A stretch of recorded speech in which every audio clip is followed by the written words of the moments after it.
BB851, turn right, heading 180. 14 Papa, turn right 245, report localizer established 27. The Boeing 737 MAX has re-emerged into headlines over recent days with regards to ongoing supply chain difficulties the aircraft series is experiencing. The report, with thanks to the Wall Street Journal, notes that there was a 10-day pause ultimately in the line at Boeing in the month of May. Something that comes at a time in its state where Boeing is actually wanting, if anything, to see an increase in production of the jet following years of it being grounded and ultimately time being spent attempting to get the narrow-body series back to where it was.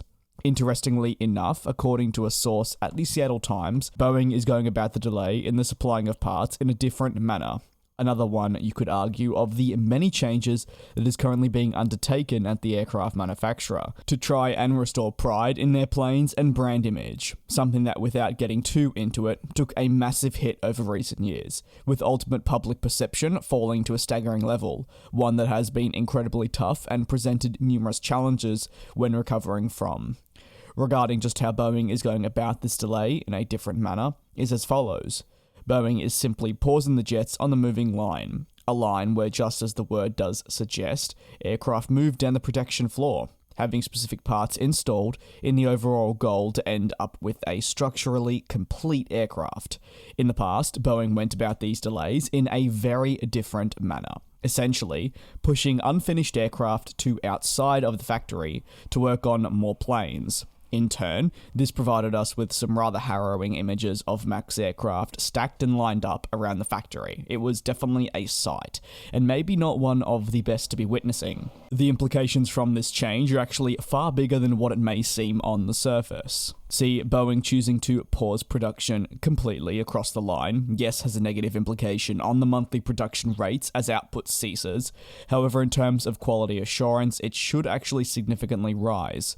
Quality assurance being one of the key aspects of Boeing that has been lacking in recent years, and a key point forward for the business that has to be attended to in this manner. By Boeing pausing the production on the line, what they essentially do is remove the element of unfinished work. This means if a part isn't on time, they'll wait for it now instead of pushing said aircraft outside of the factory or completing it in other areas and adding the remaining part at a later date. You can imagine the negative implications this prior method of operations can indeed have. This is a perfect analogy in my opinion. Say you're following a recipe, and instead of following it to a T, you go straight to step 4 and come back to step 2 a little bit later.